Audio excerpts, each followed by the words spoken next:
Bom dia, boa tarde a todos. Meu nome é Matheus, faço parte da turma de Caldeiras e Fornos da Universidade Federal Rural de Pernambuco, do professor Felipe Centeno. E aqui temos mais um vídeo para compor a nota da segunda VA, né? E hoje vamos fazer a apresentação em dupla, eu e o aluno Emanuel Noé, sobre gases de combustão nas caldeiras, né? Com o foco na resolução CONAMA, na 382 e na 436. Eu vou apresentar um pouquinho sobre a resolução 382 e o Emanuel vai apresentar sobre a 300 ou sobre a 436, né? A resolução 382, ela é do dia 26 de dezembro de 2006 e essa norma ela vai estabelecer os limites máximos de emissão de poluentes atmosféricos para as fontes fixas, né? No caso das caldeiras e fornos. E é uma norma fundamental para a gente poder entender como as indústrias vão lidar com o controle dessa poluição. Aqui está falando um pouco sobre o que é o CONAMA, né? Que é o Conselho Nacional do Meio Ambiente, que vai ter o conjunto de normas e as diretrizes estabelecidas por esse órgão para poder regulamentar as questões ambientais. E aqui um pouquinho na introdução, a gente vai dar um geralzão falando um pouco mais sobre o que são as caldeiras, né? As caldeiras são os equipamentos próprios para geração de calor. Vai ter aí formação de gás de combustão quando usa a queima dos combustíveis, tanto os combustíveis sólido, líquido quanto gasoso, né? E essa queima de combustível vai gerar os gases que vai impactar o meio ambiente com a emissão, né? Com a emissão desses gases, né? E como a gente sabe, as caldeiras são equipamentos utilizados na geração de vapor, né? Nos processos industriais. E como eu falei também, vai acontecer a queima com combustíveis sólidos, líquidos ou gasosos, né? E esse processo vai ser essencial na indústria, mas tem a consequência, né? Essa emissão de gases e das partículas podem ser prejudiciais tanto para o meio ambiente quanto para a saúde humana, né? E entre esses impactos causados por essas emissões de gases, a gente pode citar aí como o principal, né? Que é a poluição do ar. Também a gente tem aí o agravamento da questão do efeito estufa e formação também da chuva ácida, né? E como consequência disso tudo também a questão do aumento das doenças respiratórias da população, né? Então por isso a CONAMA vem e faz essa regulamentação nessas normas que vem aí para poder regular e monitorar a questão das indústrias para poder tentar controlar um pouco mais essa questão dos gases. Aqui a gente tem alguns tipos de gases que são poluentes que a gente pode citar, né? Com essa queima desses combustíveis, né? E a gente tem aí o dióxido de enxofre, que é o SO2, que ele vai reagir na atmosfera, gerando a chuva ácida, né? Além de prejudicar diretamente o sistema respiratório da população. Também tem aí os óxidos de nitrogênio, que é o NOx, que a gente pode falar, que eles vão estar contribuindo para a formação do ozônio troposférico. Ele também é nocivo à saúde e gera os fenômenos como a névoa fotoquímica, né? O material particulado também pode incluir poeiras, cinzas e fuligem, que pode causar dano ao pulmão e ao sistema cardiovascular, né? Então, a população que está aí próxima se estiver próxima dessas caldeiras que vão estar gerando esse tipo de emissão de gases, vai ter esse tipo de problema, né? Que vai estar respirando ali as cinzas, as fuligens, que vai ter problemas no pulmão. O próximo gás que a gente também pode citar é o monóxido de carbono, o CO, que é um gás que vai ser altamente tóxico, além de também ser asfixiante, né? Então, você estiver respirando aí esse tipo de gás, vai gerar esse tipo de problema, né? Outros compostos orgânicos voláteis também a gente pode citar, né? Que vão participar das reações que formam o ozônio e também de outros poluentes de casos secundários, né? e esses poluentes vão reforçar a necessidade de um controle rigoroso dessas emissões. Por isso que a CONAMA vem aí e põe essas normas para poder ter o controle dos gases. E aqui eu vou falar um pouquinho agora sobre a resolução em si, né, a número 382. Como eu falei no começo da apresentação, ela é uma norma que foi criada em 26 de dezembro de 2006 e ela define os limites máximos da emissão para as fontes fixas, que no caso são as caldeiras, né? Enfim, o principal objetivo dessa norma vai ser estabelecer os limites máximos das emissões de gases, né? No caso das caldeiras, como eu falei, né? Que são utilizados nos processos industriais.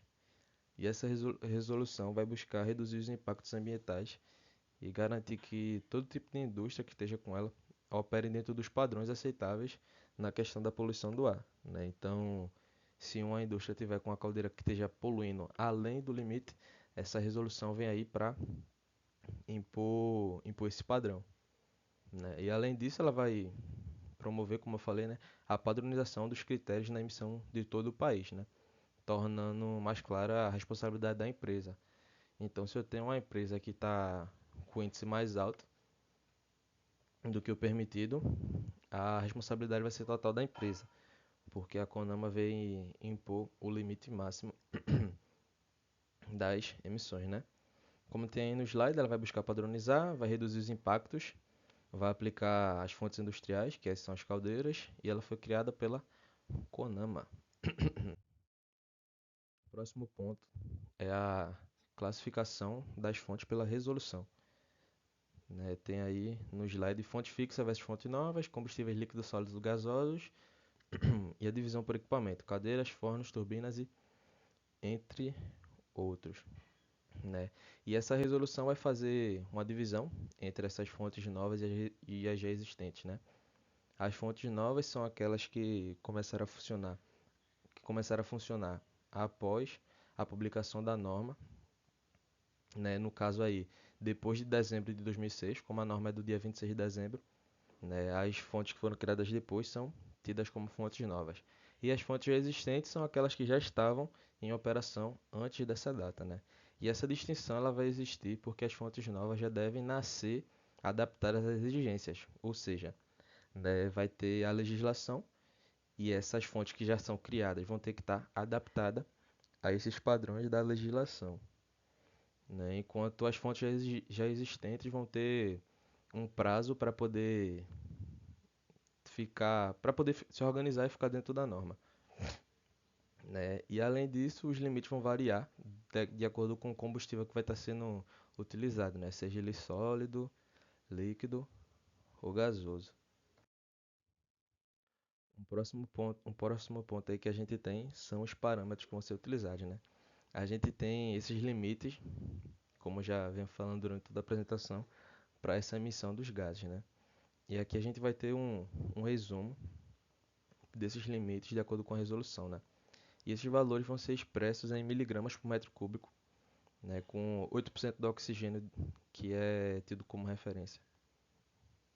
Aí tem o volume normalizado, o método de medição e a importância da amostragem correta, né? Por exemplo, no caso do gás natural, os limites são mais baixos porque vai ser um combustível que é geralmente mais limpo, né, o GNV. Por isso que esses limites são tidos como mais baixos.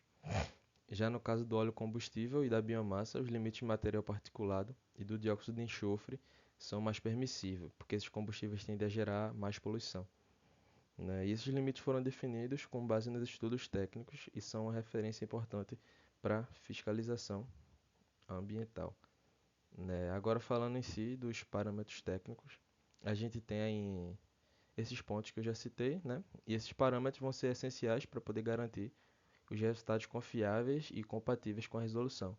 Então, a empresa, quando tem esse tipo de maquinário, tem que pegar esses parâmetros e aplicar na caldeira. Aqui falando um pouquinho sobre as aplicações na indústria, né? Para a indústria trabalhar com o cumprimento dessa resolução, acaba que ela tem que investir em tecnologia, né? Na questão da tecnologia do controle de poluição, do monitoramento constante, né, e da manutenção adequada das caldeiras, ou seja, tem que estar investindo aí num técnico que é especializado para poder ter esse monitoramento constante, porque as coisas têm um prazo de validade. Então, se a caldeira não for feita a manutenção da caldeira constantemente, né, tem aí caldeiras de 6 meses a um ano, acaba que a emissão de gases pode estar fora do padrão, né? E essas empresas vão também precisar apresentar os laudos e os relatórios às autoridades ambientais, né, que estão sujeitas às fiscalizações para regular, né? E para um engenheiro isso vai significar atuar na especialização e na operação correta dos equipamentos e também no desenvolvimento da solução para poder reduzir essas emissões e aumentar a eficiência nos processos, né? Então a gente tem aí a exigência de relatórios ambientais e das auditorias, a necessidade dos equipamentos de controle da poluição, né, como por exemplo os filtros e os lavadores, e a resolução vai estar impactando diretamente nas caldeiras e fornos, né, como está aí no slide. Um próximo ponto, né, que eu falei, como as empresas teriam que investir nessas tecnologias de controle, né? Tem aí os precipitadores eletrostáticos, que eles vão eliminar as partículas por meio de campos elétricos. Os lavadores de gases, que eles fazem uma lavagem úmida no fluxo dos gases para poder remover os contaminantes. Tem aí também os sistemas de redução catalítica seletiva, que são conhecidos como SCR, que vão reduzir os óxidos de nitrogênio. E nesse outro ponto tem aí o sistema de desulfurização, né, que eles vão ser usados para remover o enxofre dos gases antes que eles sejam liberados à atmosfera. Então é um processo que vai acontecer antes dos gases saírem da caldeira, né? E essas tecnologias que a gente tem, além de atender a legislação, elas vão ajudar a indústria a melhorar na sua imagem e a responsabilidade socioambiental, né? No caso da questão da gestão ambiental da empresa, né? Então, utilizar esse tipo de equipamento, de tecnologia, vai estar ajudando aí diretamente na imagem da empresa, né? Ela vai ficar com um selinho de empresa mais verde, que vai estar contribuindo aí com a preocupação do meio ambiente. E aqui, como um ponto, né, temos as consequências do não cumprimento dessa resolução, né? Que tem a empresa vai ficar sujeita às multas ambientais, à suspensão da operação, né? Outro ponto também que é bastante importante de se frisar, que vai ser os danos à imagem da empresa, né? Então a empresa vai ficar mal vista no mercado por conta disso. E é isso, né? O não cumprimento dos limites estabelecidos para essa resolução vai gerar as multas, vai gerar interdição nas atividades, nas ações civis e públicas, né? Próximo ponto. A gente tem aí a questão da atualização, né? Atualização e complementos. É importante a gente lembrar que essa resolução não está isolada. Ela foi complementada por outras, né? Como a gente vai ver também no próximo tópico que o outro aluno vai citar, né? E essa outra atualização, né, a gente pode citar a CONAMA de número 436 de 2011, que ela trata de métodos de medição e outras exigências técnicas, né? Além disso, os estados e municípios podem ter suas próprias regras, que em muitos outros casos são até mais rigorosas, né? Por isso, o engenheiro ele vai ter que estar sempre atualizado tanto sobre a legislação quanto ao tipo do maquinário que vai estar sendo operado na empresa, para que para que a caldeira não fuja, né, desses padrões. Aqui, um exemplo prático que a gente pode dizer é tipo, se uma indústria vai estar utilizando uma caldeira que usa óleo como óleo combustível, né? Antes dessa resolução, ela estava operando sem o controle de partículas, né? Então a gente vê que com a obrigatoriedade desses limites, a empresa precisou reinstalar os precipitadores, reinstalar não, no caso instalar, né? Porque ela não operava. Então a empresa precisou instalar esses precipitadores eletrostáticos e os lavadores de gases para poder reduzir a emissão do material particulado e do SO2, né? E a partir disso vai representar um investimento significativo para a empresa, realmente, porque esse tipo de fonte, né, seria uma fonte já existente, né, que ela já operava, e daí a partir da resolução ela teve que implementar esse novo sistema de tecnologia, né?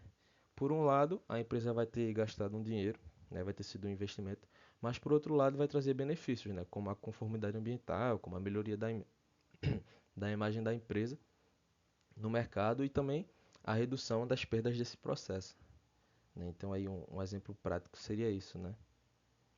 É uma caldeira que já trabalhava com óleo combustível e teve que, por conta da regulamentação, da resolução, teve que implementar, né? E como considerações finais dessa, dessa resolução, né, a gente poderia dizer que a resolução CONAMA 382 é uma das principais ferramentas, né, legais que a gente tem para poder garantir esse controle, né? E como ponto também que a gente poderia citar, cabe a um engenheiro, né, contribuir com essas soluções técnicas e éticas para poder nesses processos, para poder a gente ver que nesses processos industriais as empresas trabalhem com dentro das conformidades, né? Porque não adianta nada a gente ter uma empresa que está trabalhando com esse tipo de, de caldeira, né, como fonte resistente, mas vai estar trabalhando fora desses padrões. Então, é de responsabilidade aí do engenheiro estar ligado nessas legislações para poder a empresa dele se adaptar a esses padrões da resolução. E agora a gente vai ver um pouquinho sobre a resolução 432 com o aluno Emanuel Noé. Olá, eu sou Emanuel e agora eu vou falar a segunda parte, né, desse trabalho. O Matheus já falou a primeira parte, né, que é sobre a resolução CONAMA número 382 e agora eu vou falar sobre a resolução CONAMA número 436 de 2011, né? Assim, a degradação ambiental causada pela poluição atmosférica é uma das principais preocupações globais da atualidade, sendo responsável por severos impactos à saúde humana, aos ecossistemas e à estabilidade climática. No Brasil, instrumentos normativos vêm sendo desenvolvidos para mitigar essas consequências, com destaques às resoluções do Conselho Nacional do Meio Ambiente, que é a CONAMA, né, que estabelece padrões de controle de emissões. Nesse cenário, a resolução CONAMA número 436, de 22 de dezembro de 2011, surge como um marco, né, regulatório relevante ao definir os limites máximos de emissão de poluentes atmosféricos para fontes fixas instaladas ou licenciadas antes de 2 de janeiro de 2017. Ou seja, essas instalações mais antigas que operam sob legislações ambientais anteriores. Este, é, então, assim, nessa parte que eu introduzi, é, assim, tô adicionando algumas coisas, a OMS, ela estima que cerca de 7 milhões de mortes anuais estão ligadas à poluição atmosférica, né? E a escolha de focar nas fontes fixas antigas é relevante, pois essas instalações frequentemente operam com baixa eficiência ambiental, sendo desprovidas, sendo desproporcionalmente mais poluentes que fontes modernas. E essa resolução 436, né, preenche um vácuo legal importante, fortalece a governança ambiental no Brasil. Assim, essa resolução, a número 436, ela foi elaborada como uma necessidade de complementar a resolução econômica número 382, né, que estabeleceu os limites de emissão para fontes fixas novas ou com pedido de licença após 2 de janeiro de 2007. Essa anterior deixou um vácuo regulatório. Como ficariam os equipamentos e instalações industriais que já estavam em operação antes da data de corte? Até então, muitas dessas fontes operavam com padrões mais permissivos, ou em alguns casos, sem uma padronização clara, né? Assim, a resolução número 466 veio preencher essa lacuna ao criar, né, critérios técnicos e legais que obrigam empreendimentos mais antigos a se adequarem aos novos padrões ambientais, promovendo, né, uma maior igualdade de obrigações ambientais em empreendimentos novos e antigos, e impulsionando uma atualização tecnológica no Parque Industrial Nacional, né? Assim, a resolução econômica estabelece, né, os limites máximos de emissões de poluentes atmosféricas, como material particulado, óxido de enxofre, óxido de nitrogênio, monóxido de carbono, entre outros, com base no tipo de atividade e no tipo de combustível utilizado, né? Além disso, ela define prazos para adequação, formas de monitoramento das emissões e metodologias de medição e amostragem. E assim, um aspecto importante da norma é que ela não exige o cumprimento dos limites mais rigorosos da resolução de 2006, que é a 382, né? Mas sim estabelece um padrão intermediário, levando em conta a realidade técnica e econômica das fontes mais antigas. E assim, com isso, pretende-se equilibrar o dever ambiental com a viabilidade econômica das empresas já em operação, né? E a resolução também exige a realização periódica de medições, com a apresentação de relatórios aos órgãos ambientais, além de obrigar o uso de método de amostragem e análise baseados em normas técnicas reconhecidas como a ABNT e a EPA, né, porque assim vai assegurar a confiabilidade dos dados. E assim, qual é a relevância ambiental da regulação para fontes fixas antigas? As fontes fixas antigas apresentam uma parcela significativa das emissões industriais no Brasil, por operarem com tecnologias ultrapassadas e muitas vezes sem controle efetivo de emissões. Essas instalações podem ser grandes vilões da poluição atmosférica urbana e regional. Essa resolução número 436, ela busca corrigir essa distorção, forçando a modernização das unidades industriais em operação antes de 2007, e trata-se de uma medida de justiça ambiental, pois a população exposta à poluição dessas fontes deve ter garantido o mesmo nível de proteção à saúde e à qualidade do ar que nas áreas com os empreendimentos novos e regulados pela Resolução número 382. A padronização e o controle das emissões atmosféricas também contribuem para o cumprimento das metas brasileiras em acordos internacionais, como o Acordo de Paris e para a melhoria geral da qualidade ambiental urbana, o que repercute em menor gasto com saúde pública e maior qualidade de vida. E assim, quais são os desafios econômicos e tecnológicos na implementação da norma? A adequação das fontes antigas aos novos padrões apresenta um desafio considerável, sobretudo para empresas de médio e pequeno porte. Isso porque, em muitos casos, os equipamentos instalados não foram projetados para operar com sistemas de controle de emissões modernos, como precipitadores eletrostáticos, filtros mangas ou desulfurizadores. A instalação de tais equipamentos requer um investimento elevado, além de interrupções no processo produtivo para a realização das adequações. Empresas com baixa margem de lucro ou com operações antigas podem encontrar dificuldades para cumprir os prazos estabelecidos, né? O que exige sensibilidade e flexibilidade dos órgãos reguladores na avaliação de cronogramas e na concessão de incentivos ou prorrogações justificadas. Além disso, a falta de profissionais capacitados para o projeto e a operação de sistemas de controle de poluentes ainda é uma limitação em algumas regiões brasileiras, especialmente fora dos grandes centros industriais. E isso dificulta o cumprimento técnico da norma, que pode ser mitigado com políticas públicas de formação técnica e fomento à inovação ambiental. Agora o próximo tópico, né, que é os instrumentos de fiscalização e a efetividade da norma, né?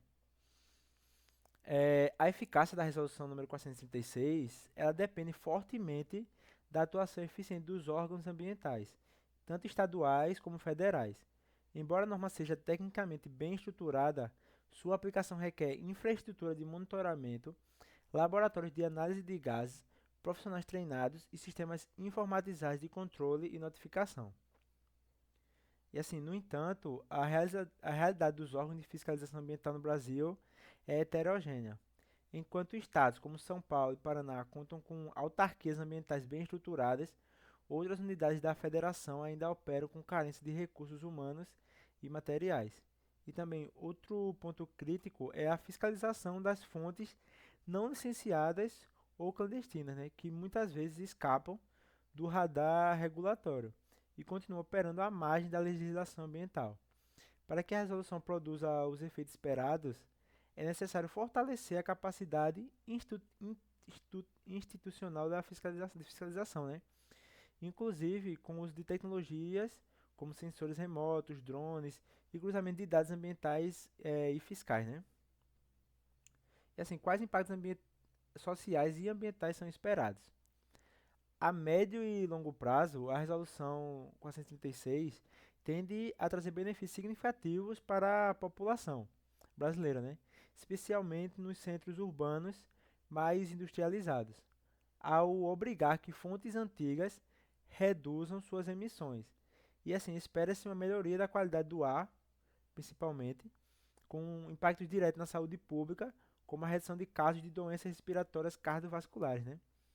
E essa melhora, por sua vez, reflete menores gastos públicos com saúde, maior produtividade da população economicamente ativa e a valorização dos espaços urbanos, né?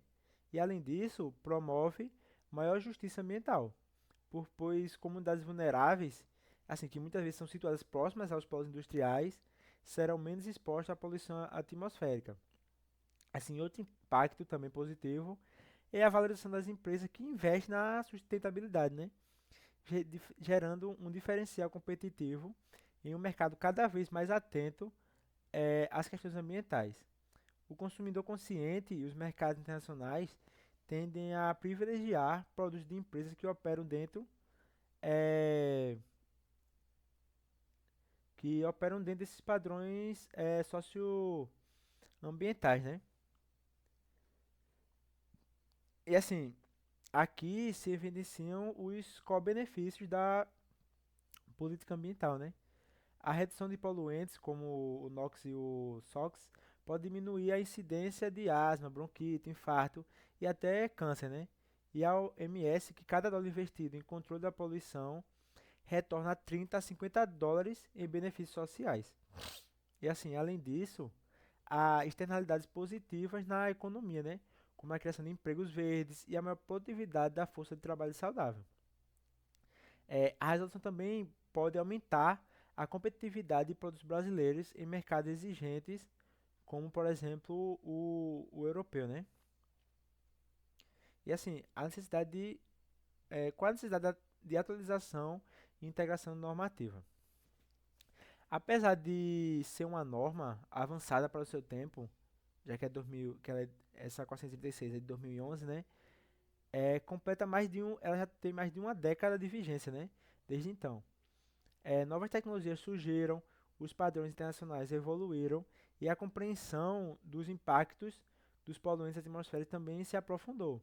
E assim, por isso é necessário que a norma passe por alguns processos, como revisão, atualização e incentivo, né? Primeiro, revisão e atualização, né? Porque vão incorporar critérios mais rigorosos sempre que a tecnologia permitir, ajustando limites eh, novas, conforme novas evidências científicas integrantes às outras políticas públicas ambientais, como a Política Nacional sobre a Mudança do Clima. E além disso, seria desejável que a norma trouxesse mecanismos de incentivo como linhas de financiamento verde e deduções fiscais, né, para as empresas que se adiantarem às obrigações legais. Isso transformaria o cumprimento da norma em uma oportunidade estratégica e não apenas em uma obrigação, né, regulamentória. E assim, desde 2011, quando a resolução, essa 436 foi publicada, houve avanços importantes na ciência climática e na tecnologia ambiental. E assim, hoje existem filtros mais eficientes, um controle automatizado de emissões e até sistemas de captura de carbono. E assim, a norma precisa incorporar esses avanços para manter sua eficácia, né? Então vem a parte a revisão e da atualização, né? E além disso, a sua integração com políticas como o Plano Nacional de Energia, a Política Nacional de Resíduos Sólidos e a Política Nacional de Mudança de Clima são necessárias para consolidar um sistema ambiental coeso, né, e muito funcional, né, trabalhando o que assim faz com que tudo trabalhe junto, né? E assim, a resolu- como consideração final, assim, para concluir o que foi apresentado, sobre a Resolução 436, assim, ela representa um avanço decisivo na consolidação da legislação ambiental brasileira, né? Ao impor limites de emissão para fontes instaladas antes de 2007. E assim, seu principal mérito é promover a equidade regulatória, né? Reduzindo o hiato entre empresas antigas e novas no cumprimento das exigências ambientais e contribuindo para a modernização do Parque Industrial Nacional. Embora assim enfrente desafios consideráveis de implementação, principalmente como a gente viu, né, em termos de custo, capacitação técnica e fiscalização, a resolução estabelece as bases para uma política ambiental coerente, eficiente e responsável. Seus impactos positivos se refletem na saúde da população, na qualidade do ar, na inovação tecnológica e na competitividade econômica do país. E assim, para que atinja com, plenamente seus objetivos, é essencial que haja o fortalecimento dos órgãos de controle, a criação de incentivos à conformidade e a atualização periódica de seus dispositivos. E assim, a busca pelo desenvolvimento sustentável passa necessariamente pela implementação efetiva de normas, como a Resolução 436 representa um passo firme na direção de um Brasil mais limpo, saudável e justo, né? E assim, essa só como mecanismo de equidade ambiental e manutenção industrial, ela destaca assim, só é eficaz se for implementada, fiscalizada e revisada periodicamente, né, como foi falado. E trata assim de uma visão sistemática que vai além do papel e, e considera o ciclo da vida das políticas públicas ambientais. E o Brasil tem esse desafio, né, e a oportunidade de liderar, né, a transição para o novo modelo industrial mais limpo e responsável. E a resolução é uma ferramenta estratégica nesse caminho. Obrigado por acompanhar, né, esse trabalho até aqui, tanto a parte que o Matheus falou sobre a resolução 332 e a minha parte é, que eu fiquei, que foi a resolução 436. Espero que tenham compreendido tudo que foi abordado aqui sobre essas resoluções da CONAMA. Obrigado.